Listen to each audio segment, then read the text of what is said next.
túžba.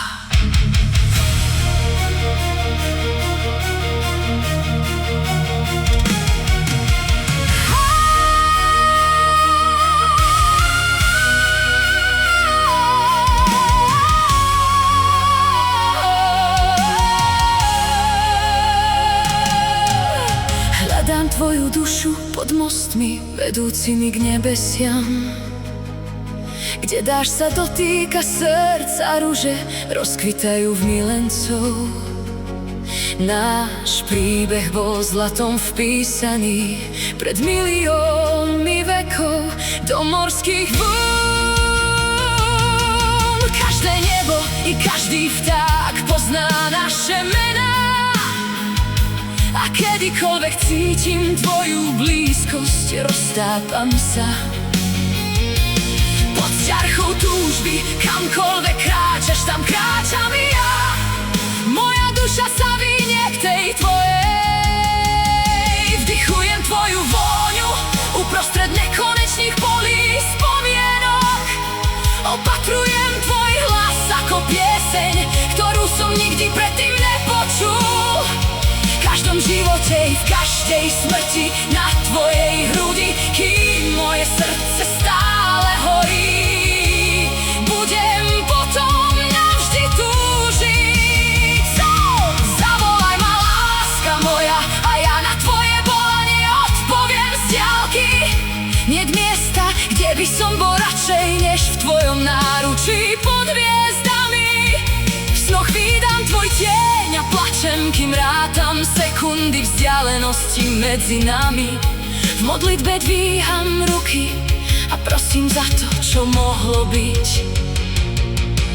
Si všade, len nie tu, a ja by som skočil do priepasti ničoty, len aby som bol tam, kde si ty.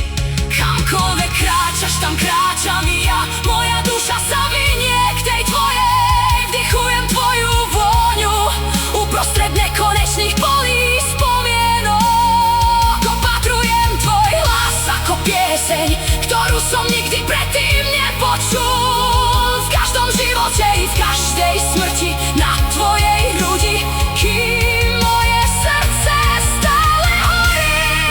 Budem potom navždy túžiť pod mostmi vedúcimi k nebesiam. Sa roztávam pod ťarchou túžby. Amen. Tak mi Pán Boh pomáhaj.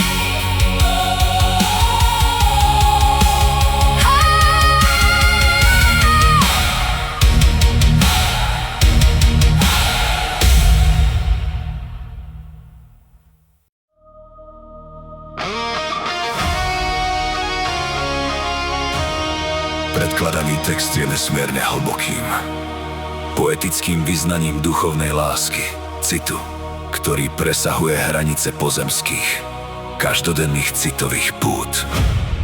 Opisuje stav, v ktorom sa láska stáva kozmickou, večnou a dokonca mystickou silou.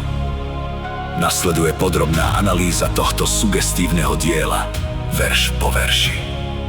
1-4. Kozmický rozmer lásky. Verše 1. Úvod textu vytvára mytologický a metafyzický obraz tohto vzťahu. 1-2. Lyrický subjekt hľadá milovanú osobu v sférach mimo ľudského života. Mosty vedúce k nebesiam. Ide o duchovnú cestu dážďa, rúže symbolizujú očistú a lásku, zrodenú z citového utrpenia i krásy. 3-4. Je to vyhlásenie, že tento cit nie je ani náhodný, ani nový. Bol napísaný pred miliónom storočí, čo naznačuje lásku, predurčenú osudom, vpísanú do samotnej podstaty vesmíru. Príroda, vlny, obloha, vtáci svedčí o tejto veľkej, večnej ságe. 5. Blízkosť druhej osoby vyvoláva tak silné emócie, že sa subjekt v jej prítomnosti rozplýva. Stav úplného odovzdania sa citu, splynutie či rozplynutie vlastného ja v prospech milovanej osoby. 6-9. Zmyslová pamäť a putovanie duší. V týchto veršoch sa túžba stáva hnacou silou.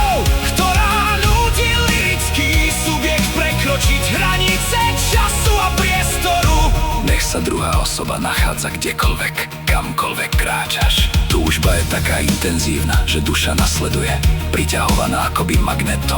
8, 9. Táto túžba nachádza svoj výraz prostredníctvom zmyslov. Spomienky sú neuveriteľne živé, nekonečné polia a hlas milovanej osoby nenapodobiteľný, jedinečný a podmanivý naďalej doznieva, hoci len v pamäti. 10, 12. Cit silnejší než smrť. Autor povyšuje lásku do sféry večnosti a naznačuje jej povahu spätú s postupnými vteleniami. 10, 11. Táto láska pretrváva naprieč všetkými vteleniami a stavmi bytia v každom živote, v každej smrti. Spočinutie na hrudi milovanej bytosti slúži ako metafora absolútneho bezpečia, intimity a nehasnúceho ohňa v srdci. 12. Zhrnutie. Uvedomenie si, že tento cit a túžba po blízkosti pretrvajú navždy. 13. Sedentize. Bolesť z odlúčenia a obeta. Táto pasáž odhaluje kontrast medzi duchovným putom a fyzickým utrpením spôsobeným neprítomnosťou druhej osoby. Aj napriek vzdialenosti, ktorá ich delí, pretrváva telepatické puto. Lyrický subjekt odpovedá na každé volanie a jeho jediným domovom, jediným bezpečným prístavom je náruč milovanej bytosti. 15, 16. Odlúčenie prináša bolesť a slzy. Gesto z opätých rúk v modlitbe symbolizuje bezmocnosť, túžbu a smútok nad tým, čo sa mohlo stať, no z nejakého dôvodu sa nikdy neuskutočnilo. 17. Kľúčový verš zachytávajúci podstatu túžby. Milovaná bytosť je všade, v myšlienkach, snoch, v prírode, no fyzicky chýba po boku hovoriaceho. Lyrický subjekt je pripravený priniesť najvyššiu obetu, skočiť do priepaste zabudnutia, len aby dosiahol samotný zdroj svojej lásky. Ozvena a podstata citu. Tieto verše predstavujú opakovanie, ktorého cieľom je umocniť posolstvo a zdôrazniť posadnutú, všetko pohlcujúce povahu tohto túžobného citu.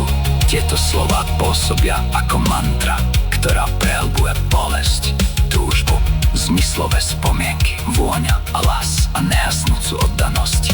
Záverečný verš uzatvára skladbu a prepája počiatočné hľadanie pod nebeskými mostmi s konečným podláhnutím sile túžby. Zhrnutie. Tento text je majstrovským dielom vyjadrujúcim romantickú túžbu. Zobrazuje lásku ako osud, ktorý pretrváva celú večnosť a presahuje život, smrti, priestor. Tu túžba nie je len smútkom prameniacim z osamelosti, ale dôkazom toho, ako hlboko sa ten druhý človek vril do duše a zmyslo lyrického subjektu.